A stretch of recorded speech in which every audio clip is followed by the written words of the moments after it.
قبر کی ہولناکی سے پناہ مانگنی چاہیے، یہاں تک کہ روایت ہے سے ایام فاطمیہ بھی شروع ہو چکے ہیں۔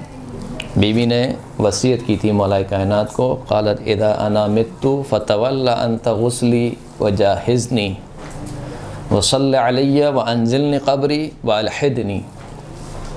مولا کائنات سے فرمایا کہ جب میری موت واقع ہو جائے تو آپ مجھے غسل دیں اور آپ ہی میرے تجہیز اور تکفین کا اہتمام کریں، وصلی علیہ آپ ہی مجھ پر نماز جنازہ پڑھیں، وانزلنی قبری آپ ہی مجھے قبر میں نیچے اتاریں، والحدنی اور آپ ہی علیہ السلام آپ ہی میرے لیے لحد بنائیں،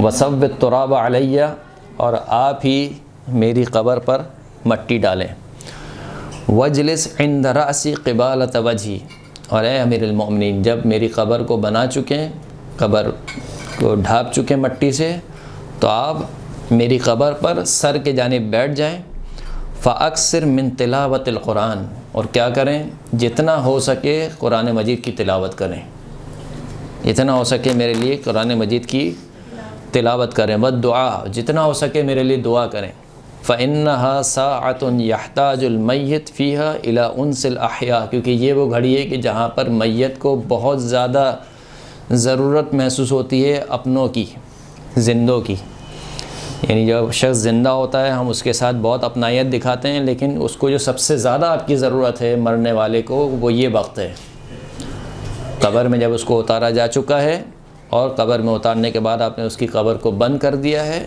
اب یہ وقت ہے کہ اس کو آپ کی بہت زیادہ ضرورت ہے، کہ جس وقت میں ہم اس بیچارے کو چھوڑ کر سب چلے جاتے ہیں، رشتہ دار بھی جو ہے وہ میت کا کھانا کھانے میں مصروف ہو جاتے ہیں، وہاں وہ بیچارہ تڑپ رہا ہوتا ہے کہ کوئی سورہ فاتحہ بھیجے، کوئی مثال کے طور پر قرآن کا کوئی سورہ بھیجے۔ انتقال کرنے میں ہم صبح فجر کے ٹائم پہنچتے ہیں جی،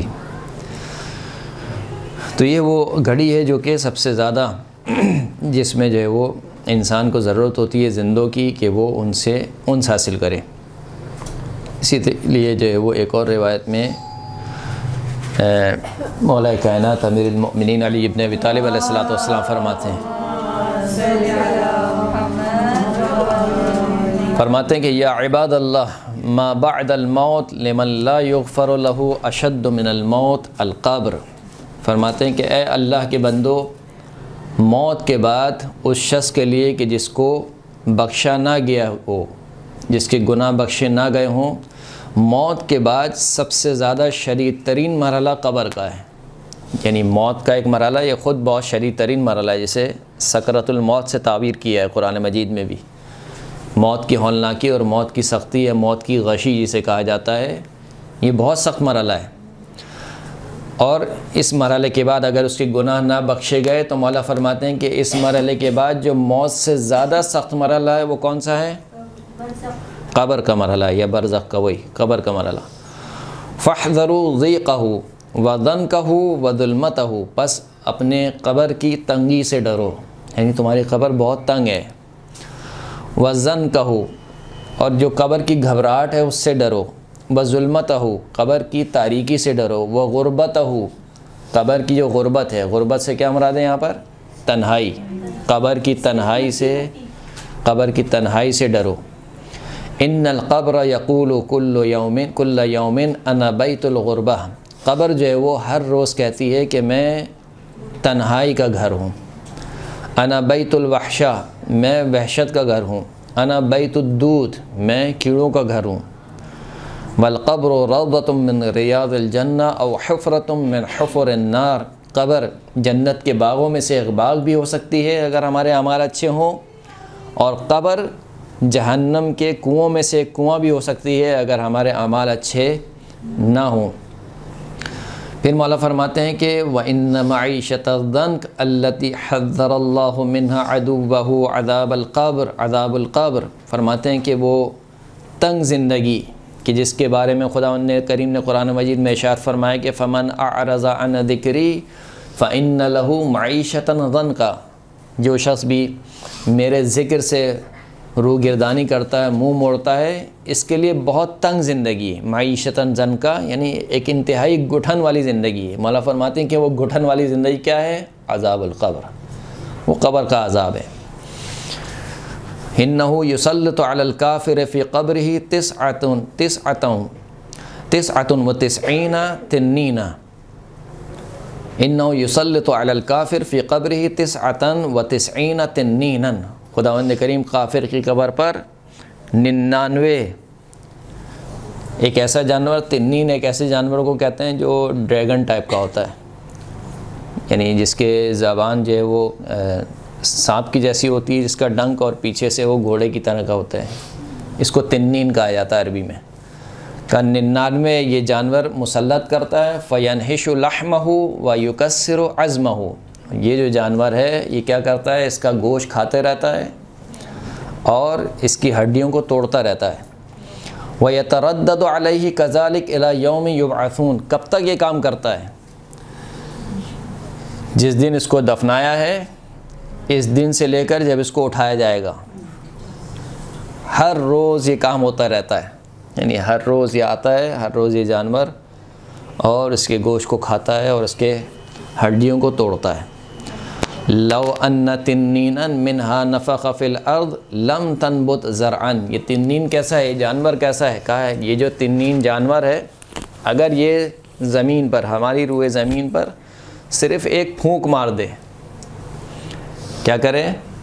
صرف ایک پھونک مار دے تو اس کی پھونک کا اثر یہ ہوگا کہ روئے زمین پر کوئی دانہ نہیں اگے گا، صرف اگر ایک پھونک مارے۔ یا عباد اللہ ان انفسکم الضعیفہ، اے لوگو تمہارے جو بدن ہیں بہت ضعیف ہیں، واجسادکم ناعمہ الرقیقہ، تمہارے نفس بہت ضعیف ہے اور تمہارے جو جسم ہے وہ بہت نرم و ملائم ہے، التی یکفیہا الیسیر، یہ اتنا نرم و ملائم ہے کہ اس کے لیے تو دنیا کی آگ بھی کافی ہوتی ہے۔ یعنی آج اگر ہم میں سے کسی کو دنیا کی آگ میں ڈال دیا جائے تو کیا ہوتا ہے؟ انسان پگھل جاتا ہے۔ کیا تمہارا جسم دنیا کی آگ کو برداشت نہیں کر سکتا ہے؟ وہ آخرت کی آگ جس کا دنیا کی آگ سے کوئی مقایسہ نہیں ہے، کیسے برداشت کرے گا؟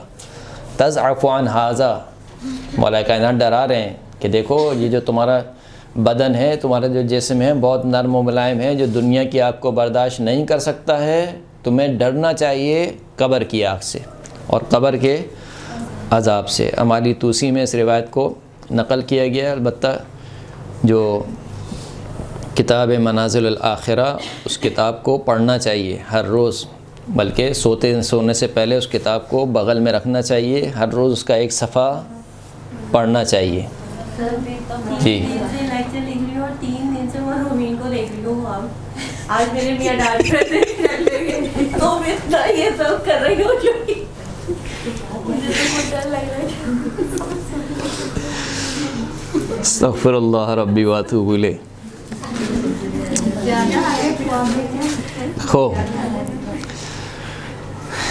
اسی طریقے سے ایک اور روایت ہے چھٹے امام سے، امام فرماتے ہیں کہ چھٹے امام کے بارے میں فرماتے ہیں کہ یعنی راوی کہتا ہے اذا قام اللیل یرفع صوتہ حتی یسمع اہل الدار، جب رات کی تاریکی چھاتی تھی تو چھٹے امام مصلی پر کھڑے ہوتے تھے، دعا کرتے تھے، اتنے بلند آواز سے دعا کرتے تھے کہ جو ان کے گھر والے تھے وہ ان کی دعا کو سنتے تھے۔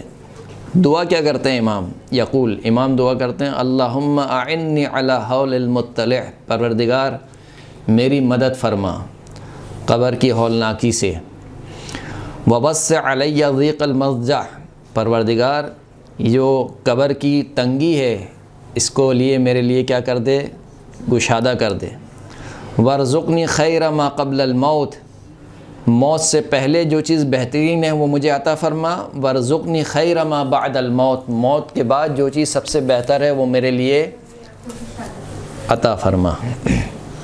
یہ کون دعا کر رہا ہے؟ چھٹے امام۔ چھٹے امام کے شیوا کیا کہتے ہیں؟ میں خود منکر نکیر سوال کر دوں گا۔ یہ آخری جملہ آپ کمپلیٹ کر دیں۔ کون سا والا؟ وارزقنی، گشادہ کر دے، اور موت کے موت سے پہلے جو خیر ہے وہ مجھے عطا فرما اور موت کے بعد جو خیر ہے وہ مجھے عطا فرما۔ چھٹے امام فرماتے ہیں کہ من انکر ثلاثۃ اشیاء فلیس من شیعتنا، جو بھی 3 چیزوں کا انکار کرے وہ ہمارے شیعوں میں سے نہیں ہے۔ المعراج، والمسألۃ فی القبر والشفاعہ، جو شخص معراج کا انکار کرے وہ ہمارے شیعوں میں سے نہیں ہے، جو شفاعت کا انکار کرے وہ ہمارے شیعوں میں سے نہیں ہے، اور جو قبر میں سوال و جواب کا انکار کرے کہ نہیں کوئی سوال و جواب نہیں ہوگا، وہ بھی ہمارے شیعوں میں سے نہیں ہیں۔ آج کے لیے اتنی حدیثیں کافی ہیں، اور سناؤں آپ کو؟ جی ایک اور سنا دیں، چلیں یہ والی حدیث آپ کو خوش کر دے گی۔ محاسن برقی میں صحیح سند کے ساتھ یہ روایت نقل ہے، امام فرماتے ہیں کہ اذا مات العبد المؤمن، جب مومن بندے کی موت واقع ہوتی ہے، دخل معه فی قبرہ ستۃ صور، اس کے ساتھ اس کی قبر میں 6 صورتیں داخل ہوتی ہیں، یعنی 6 شخصیات داخل ہوتی ہیں جو انتہائی حسین و جمیل خوبصورت شکل والی ہوتی ہیں۔ فیہن صورتاً احسنہن وجہن، لیکن 6 میں سے جو ایک ہے اس کا چہرہ ان سب سے خوبصورت ہوتا ہے۔ وَأَبْهَاهُنَّ حَيْئَةً، جس کی جو حیت ہے وہ ان سب سے بہت زیادہ حسین و جمیل ہوتی ہے۔ وَأَطْيَبُهُنَّ رِيحًا، وہ جو ایک ہے اس کی خوشبو ان تمام صورتوں میں سب سے بہترین خوشبو ہوتی ہے۔ وَأَنْظَفُهُنَّ صُورَةً، جس کا جو چہرہ ہوتا ہے وہ ان سب سے زیادہ نورانی ہوتا ہے۔ 6 صورتیں داخل ہوتی ہیں قبر میں، 6 میں سے جو ایک ہے وہ سب سے زیادہ خوبصورت، سب سے زیادہ پاک و پاکیزہ، سب سے زیادہ اس کی خوشبو بہترین۔ فَتَقِفُ صُورَةٌ عَنْ يَمِينِهِ وَأُخْرَى عَنْ يَسَارِهِ وَأُخْرَى بَيْنَ يَدَيْهِ وَأُخْرَى خَلْفَهُ وَأُخْرَى عِنْدَ رِجْلِهِ، ایک جو ہے وہ صورت اس کے دائیں جانب، ایک صورت اس کے بائیں جانب، ایک اس کے سامنے، ایک اس کے پیچھے، اور ایک اس کے پاؤں کے پاس کھڑے ہو جاتے ہیں۔ صحیح، یہ جو 6 صورتیں داخل ہوئی ہیں کیسے کھڑے ہوتے ہیں قبر میں؟ ایک اس کے سامنے، ایک اس کے پیچھے، ایک اس کے دائیں جانب، ایک اس کے بائیں جانب، ایک اس کے پاؤں کے پاس، یہ کھڑے ہو جاتے ہیں۔ اور جو سب سے بہترین صورت ہوتی ہے وہ اس کے سر کے پاس کھڑی ہوتی ہے۔ جو سب سے بہترین صورت ہوتی ہے، جو سب سے اچھی خوبصورت والی صورت ہوتی ہے، وہ اس کے سر کے پاس کھڑی ہوتی ہے۔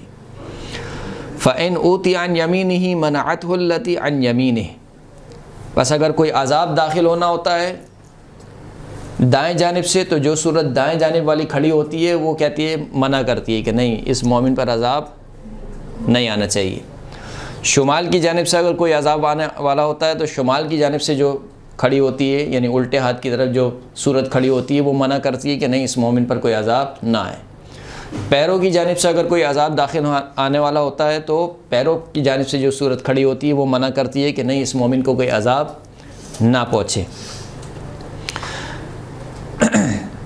یعنی ان تمام جہات میں یہ تمام صورتیں منع کرتی ہیں۔